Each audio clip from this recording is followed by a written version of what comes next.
Hey y'all, and welcome back to my channel. If this is your first time tuning in, I don't think it's by accident. So stay right here, stay connected with me. Week after week, I'll be bringing you all purpose-provoking content. So it is not intended to make you feel good each and every week. It's intended to push you. It's intended to propel you into purposeful living, into more bold living, into more free living. And so that is the goal. So welcome, glad to have you here. So in today's video, I'm going to be sharing my testimony with you all about why this is all here, why we're having the conversations that we will that follow this video. My goal in sharing my testimony and my journey with you all is not to just highlight me or to get any comments in the comment section. That's not the goal. My goal is to, in releasing the things that I've overcome, is for you to hopefully see a more full picture of who I am, who Kennedy really is, not just the Kennedy that you see today, but so you have a little bit more context as I share some of the things that I do in the future. As we talk about different topics, you'll have an idea of the things that I've come from, the things that I used to do, the things that I've overcome, in order to just provide a more, like I said, full picture. So that's the goal in sharing this. And my hope is that in something that I share, there's something that gives you that push, that gives you the confirmation that you may need to then share your story, to share your testimony, so that the next woman, so that the next man can be uplifted, encouraged to walk more boldly and in freedom. So that's my goal. So let's go ahead and jump in. So where do I want to? I'll start in the earlier stages of my life, and I will keep this as succinct as I can. So in the earlier stages of life, I'll say this was at 8 years old. 8 years old is where I'll begin. 8 years old is where I met Jesus Christ, is where I got introduced to my faith in God. And I grew up in a Baptist church, grew up in a 2-parent household with a sister 3 years younger than me. And a big part of our lifestyle was church. Church on Sunday, church on Wednesday, church on Saturday sometimes, if you had vacation Bible school, church throughout the week. But it was a foundation within our household, was establishing a relationship. I'll say establishing that relationship and that routine from the beginning was something that was important in our household. So at 8 years old, I make a decision to get baptized. I go up to the pastor. I say, "Excuse me, sir." Of course, I don't say it like this, but I say, "Excuse me. I believe in this man that you're talking about. I believe that God came in human form and his name was Jesus, and that he died for everything that I've done wrong." Mind you, I'm 8 years old. So everything that I've done wrong up until 8 years old and even beyond this, he took the penalty that I deserved. He died, and then he rose 3 days later, and he is king. He is king of all that we know to be. And so I received that. I agree with that. I submit to that. And so that's the decision I made when I chose to give my life to Christ. So I was saved at 8 years old. And a big part of being in a Baptist church is also being baptized. So now the definition of baptism for me is different than what I understood it then. Baptism then, in my understanding, was really just the public declaration of what had already happened within me. And I still would agree with that somewhat, but I thought that baptism was really the standard of faith in Jesus. So if I get baptized, I have reached the mark. I've hit the mark, I've hit the target. And that was my understanding when I was younger. I definitely believed that Jesus was real, and I knew that Jesus was real, but the baptism piece I didn't understand as much, but I did that when I was 8. Now I understand baptism to be a little bit different, but I'll share a little bit more about that as I continue. So made that decision at 8 years old. A few years later, I'll say it seemed like as soon as I made this decision to accept Jesus Christ as my savior, and as soon as I decided to publicly make that statement through baptism and sharing this with people, once I did that, I felt like life really started to happen after that. So a few years later, there were a couple of unfortunate events that that I know for sure now opened the door to a lot of other events and decisions that came later in my life. And so the two instances that occurred for me were, the first was that I was molested. I was touched inappropriately and handled inappropriately by a trusted person in my life. And this person was a man. This person was a male.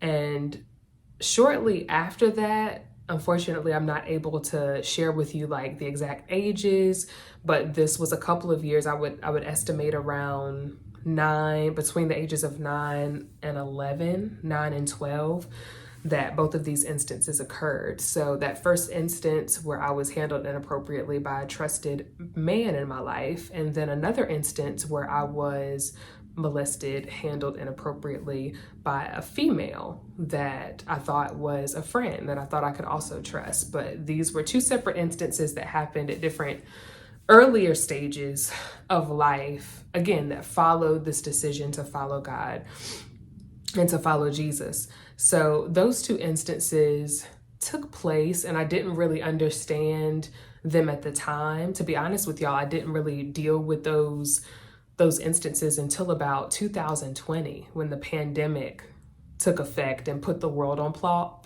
pause, and when all of us had to really sit with ourselves. That was the first time I can actually say that I sat with either of those traumatic experiences. And so those things happened, and I believe that was really the birthplace of the spirit of perversion coming into my life. And so the spirit of perversion I would define as this: the spirit that comes into your life to taint, to corrupt, and to make a wicked or perverted is what the assignment of the spirit of perversion is. It's sent by the enemy into your life to taint you, to corrupt you, to make something that was destined to be pure and innocent, to make that wicked, to make it evil, to make it perverted. And so the spirit of perversion took its root. I guess you could say the root of the spirit of perversion in my life took place with those two instances of molestation. And so fast forward a few years down the line, into my early teenage years, there's a lot of questions that I have. And of course, I wasn't able to put all of this together until I was older. Like I said, until I was able to sit and really deal with some of these things. But a few years later, in my early teenage years, it's already a confusing time, right? We're trying to figure out, what is my identity? Who am I? How do I dress? How do I want to wear my hair, right? I'm a young woman and I'm playing basketball. I'm an athlete. So how do I show up and still be cute, but still, make sure that people know that they can't check me on the court? Like, so there's all these questions about how I show up. What's my identity? Who am I? So I already had all these questions, but then to tack on these earlier onset traumas that took place in my life, where I'm introduced to these perverted activities earlier on. I didn't realize it then, but there were doors opened when those instances took place that then opened other doors of curiosity, of questions, of insecurity, right? Trying to figure out who I am and questioning my value, my worth. So feeling unworthy because of those instances, not realizing it at the time, but this is me thinking in retrospect. Insecurity, the curiosity, the questions about my sexuality, about my attractions, right? Am I attracted to men? And am I attracted to women? Am I not attracted to women, just men? Am I attracted to women, not men? These earlier instances open doors of confusion, open doors of insecurity, and all types of things. So that's what the spirit of perversion comes in to do. It's like a weed. The root is established, and before you know it, there's this excess of growth that then becomes overgrowth. And if it's not handled, if it's not something that we heal from, that we pluck up at the root, it's something that can continue, which it did in my life. And so aside from insecurity, questions, curiosity, I would say in middle school, I was still just, a lot of these were still just thoughts. So in middle school, the biggest challenge for me was insecurity. I wasn't comfortable with how I looked, with how I showed up. I was always the tall girl. I was overweight, in my opinion. I was chunkier than a lot of my friends around. So I just felt really awkward physically, emotionally, mentally, all the things. So just very insecure in middle school. And that followed me into high school in the earlier years. I will say, thankfully, that I was able to shake some of that off when I got to high school, but still felt mostly insecure when I did make it to high school and was still seeking validation from people around me. So the people that were on my team, the people that I called my friends, the people in my family. So any and everyone that I could get validation from, and however I could get validation, I was willing to do so, because there was this insecurity. There was this void there that I was trying to fill with other people's opinions and their thoughts of me instead of God's opinions and his thoughts of me. So high school, I'm still playing basketball. I didn't mention this, but in middle school, I played both basketball and volleyball. So started playing volleyball then and took those two sports with me into high school, along with insecurity and all the baggage that I just shared with y'all. But I get to high school and it's almost as though this door that might have been just one door that was open became 2 or 3 separate doors. Because when I got to high school, I was then introduced to more of the drugs, more of the alcohol, more of people that were actively having sex and were not ashamed of it. People that were not just having sex in private, but having sex in public. So in parties that I would attend, people that were just living a really, really wild and perverse lifestyle. And these were things that I was participating in. So although I wasn't actively participating in some of the public sexual showcases that I felt like were happening around me, I was at these kickbacks. That's what I would refer to them as. But looking back to some of these events were actual orgies. I don't think that we understood at the time, but a lot of places where, again, something that was designed to be pure in sex between a man and a woman that God designed, the enemy just comes in to taint. So the spirit of perversion is just running rampant in my high school, and it's everywhere. It's all around me. So people are having sex left and right. People are drinking. I'm drinking. People are smoking. People are trying to get me to smoke. I'm trying to smoke. I'm having allergic reactions. All of this is happening in high school. And this is around the same time where more of my thoughts and my curiosity start to open up, where I'm hearing people talk about masturbating. I'm hearing people talk about just their own sexual experiences and just different ways that if you don't have a boyfriend at the time, or if you don't have anybody to have sex with, that there's other ways around that. So I'm introduced then to people talking about masturbation, people talking about pornography. And so in high school, that's when those two things are introduced in my life, masturbation and pornography, high school. And so in addition to insecurity, those early traumatic experiences, now you're bringing in improper education, inaccurate, untruthful education from other 14, 15, 16, however old you are in high school, right? 15 to 18-year-olds, this is who I'm being educated by. And so all of this is introduced then. Mind you, as all this is going on, high school is also the time period, particularly when I'm 16, that I make the decision to take a vow of abstinence or a vow of purity. I asked my parents for a purity ring.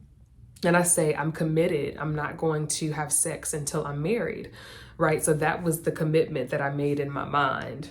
But all the while I'm being introduced to all these workarounds, such as pornography, such as masturbation, right? I don't necessarily need to have sex, but these are ways that I can still be satisfied. These are ways that I can still fulfill whatever need I have.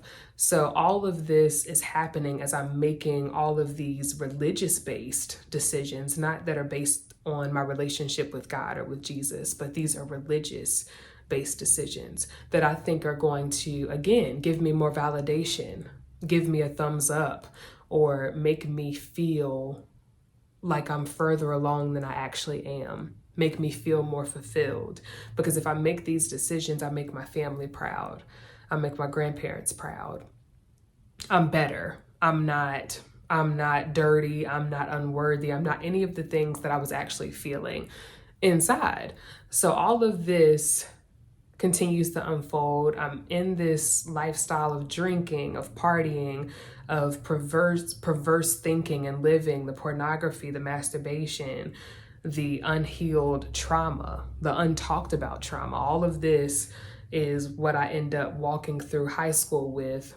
Have a good high school journey overall when it comes to academics and scholarship and basketball and all that stuff. That's a completely separate world, but behind the scenes, all of that stuff is happening. So I get to college and a lot of that follows me into college. A lot of those same habits follow me into college and really accelerate at a rapid rate, where now I'm not realizing it, but I feel like I'm becoming dependent on masturbating and pornography. Now I'm becoming dependent on the drinking and the partying, that lifestyle, all while all this other stuff is happening. So I'm playing basketball in college, excelling in my academics, but all this other stuff is going on the side.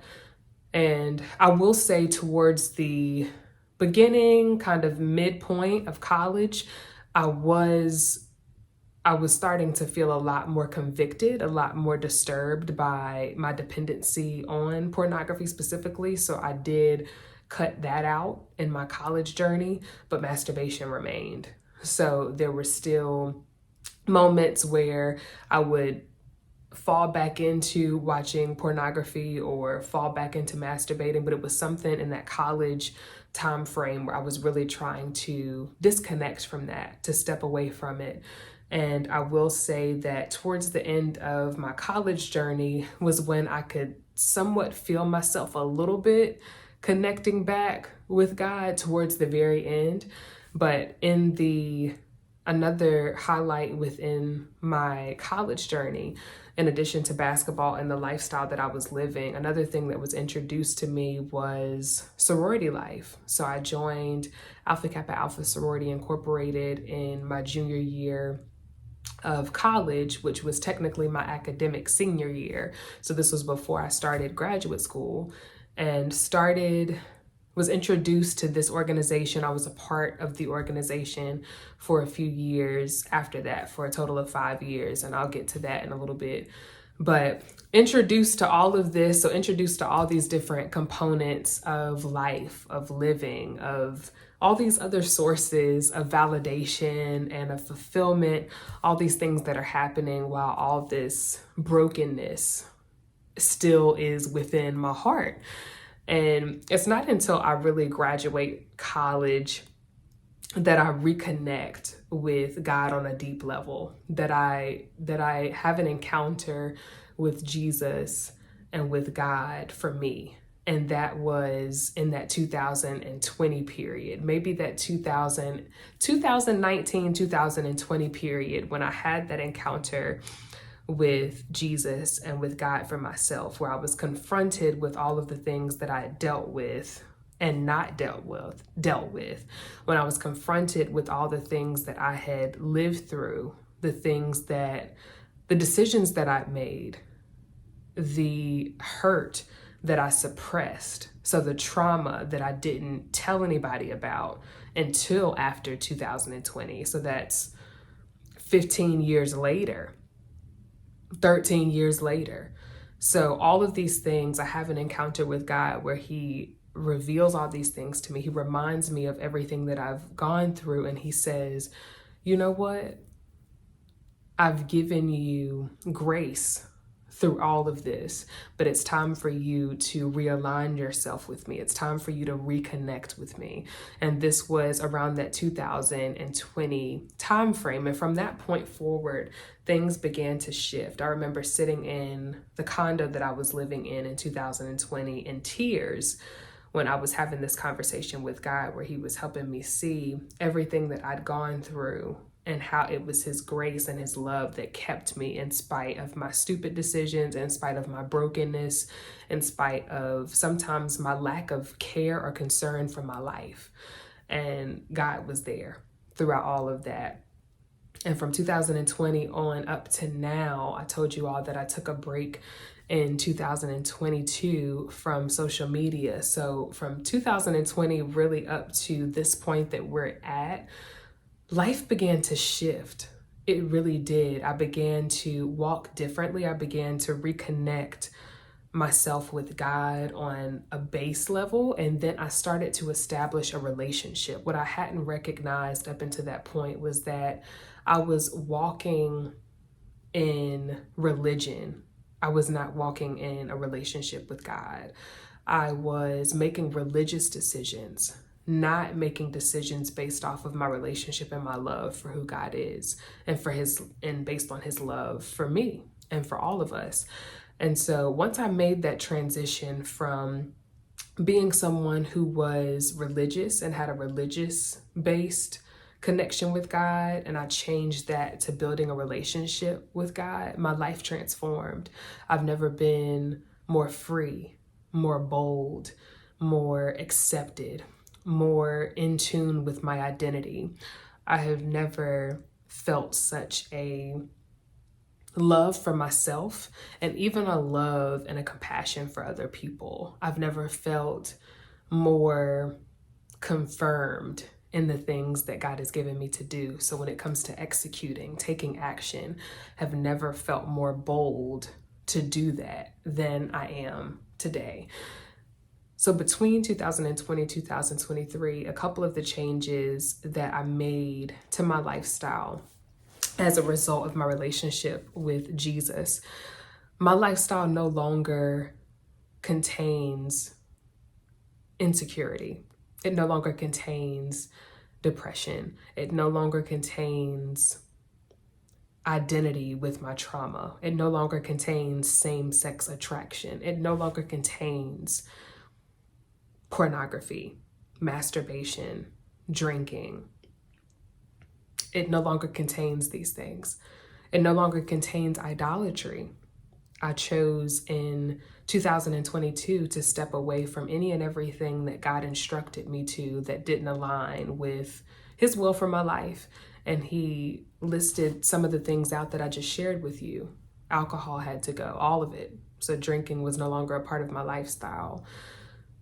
My connection and my association with sorority life, Alpha Kappa Alpha sorority, had to go. He revealed to me that I was not to have any relationship or any connection with something that was not of him. I was not allowed to worship anything more than I worship and honor him. And for a long time, that was other people's opinions. For a long time, that was placing my worth in what the world says and what culture says and what an organization says. I was making commitments and oaths to an organization when I had not made a commitment to God or to myself. And so God required me to lay all of that down. So I'm no longer a part of that organization. I no longer live the life that I used to. Why? Because I have found freedom and identity in Jesus Christ. I have found freedom and identity in who God has called me to be, not in who the world tried to convince me I was. So I would submit this to you that regardless of what you have done, regardless of what you've participated in, who people tried to tell you and convince you that you were, no, you make that decision.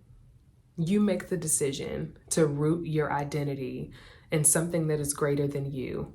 And I would invite you to root your identity in Jesus Christ and in God, because in Jesus Christ, there is freedom.